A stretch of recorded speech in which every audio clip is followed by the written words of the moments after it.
this him? Afternoon. You the gentleman staying out at the Weaver place? I'm Peter Durant. We heard you might be coming to town. You feeling better? Much better, thanks. So this is the man everyone's been talking about.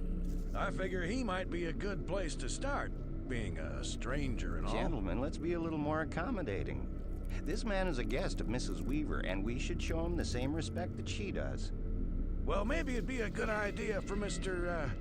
Oh, I'm sorry, I didn't get your name. I didn't mention it, but you can call me Lazarus. Well, as I was saying, maybe it'd be a good idea for Mr. Lazarus to join us in the search. We know these woods better than anybody, and there's no sense having two people lost out there. Yeah, we'll know right where you are when we have to come find you. I appreciate your concern, gentlemen. I didn't have anything to do with Robin's disappearance, and I want to find her just as much as you do. I made Mrs. Weaver a promise that I would. Thanks for the offer, but I'm going to look for her by myself. Mr. Lazarus, I'm Parson Vance. I take care of the spiritual needs of this town. When all this unpleasantness is over, I'd like to meet with you and tell you about our church.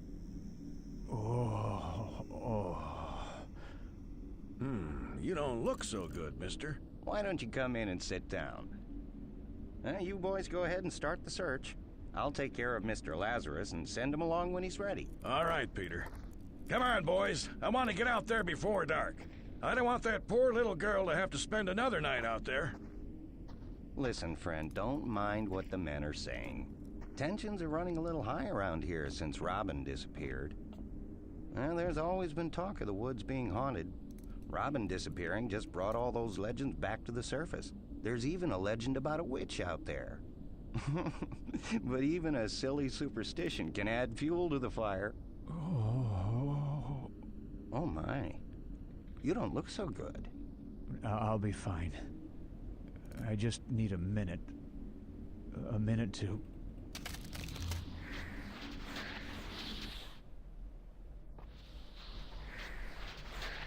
October 24th, 1863. Dearest Anne, I encountered a rebel forager yesterday, which was quite a shock being so far behind the banks of the Potomac. I'm sorry to say that the man opened fire upon me, and it was my duty to kill him.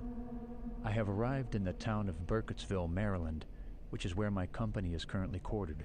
I have not yet met my new commanding officer, as he is a busy man, but I am waiting to report to him now, which has given me a moment to jot down these words. Come in, Lieutenant.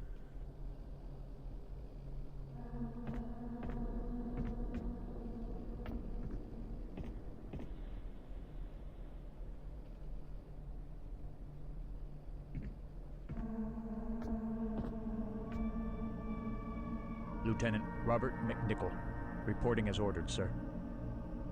Sit down, soldier. I understand you ran across a Confederate soldier yesterday outside of town. Yes, sir. He was foraging for food. Yes, I've gotten quite a few reports of rebel foragers from farms all over the county.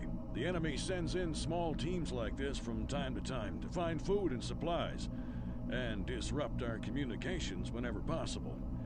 I believe there's a small unit of maybe 8 to 10 men operating out of the woods, not far from town. That way they can conceal their movement and gather up the supplies they've been stealing before heading back for Virginia. If you know where they are, why don't you just send a unit in after them? That's why I need you, Lieutenant.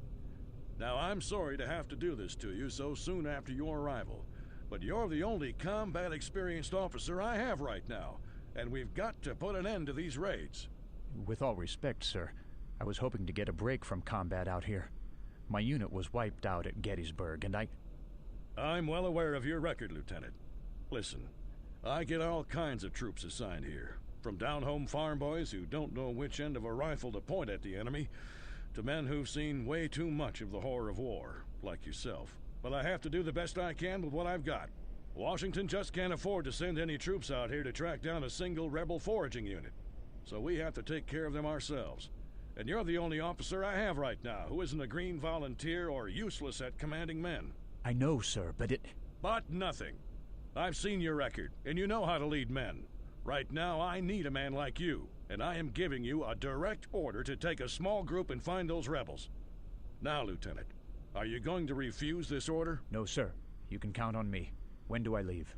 Immediately. I've taken the liberty of selecting some men for you. They're waiting for you outside. They're good men, Lieutenant. 2 of them combat veterans, and a 3rd local man who's been stationed here about a year. Mosley's his name, and he should be able to tell you a bit about the local terrain. Your orders are to take your men and head toward the forest along the main road, crossing in when you meet Tappy Creek East.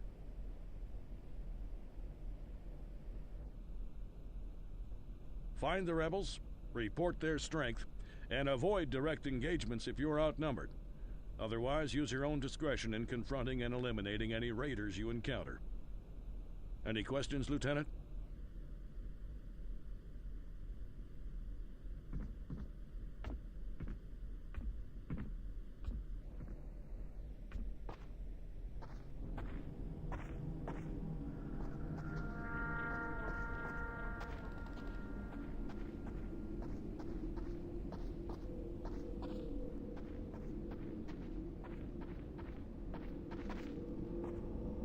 You the new lieutenant they assigned us? I'm Lieutenant McNichol of Syracuse, New York.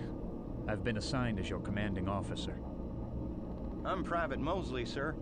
I'm originally from Rockville, but I was assigned here. I'm Private Moore, sir, but you can call me Skunk. They call me that because I can sniff out trouble from a mile away. I always thought it was because you stink. And you are? Corporal Newhouse. I was with the 15th Wisconsin at Chickamauga a few weeks back. Then they pulled those of us who survived that battle back here. Born in Ohio. Moved to Wisconsin to try my hand at mining. And where are you from, Private Moore? I'm from Pennsylvania, sir. Philadelphia.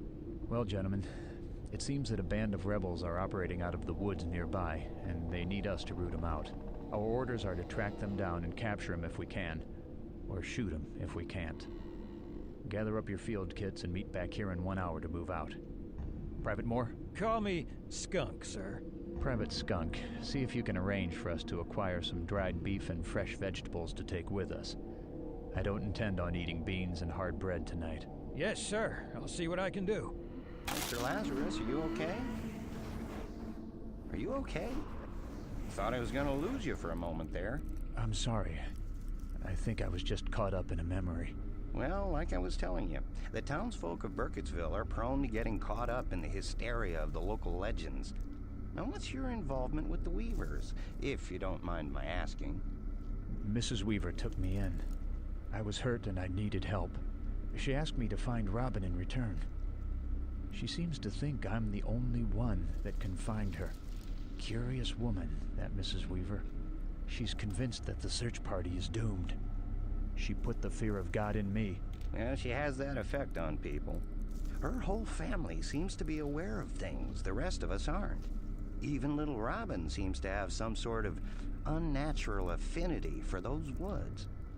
Her son was like that too, before he died, and they say her mother was even more attuned to the spirits, but I didn't know her. Died in childbirth, I believe. I think they're just folks who are good at telling stories and amusing people around the campfire. Where do you think the little girl is? That girl is a bit rambunctious, and no doubt she's having a grand adventure out there.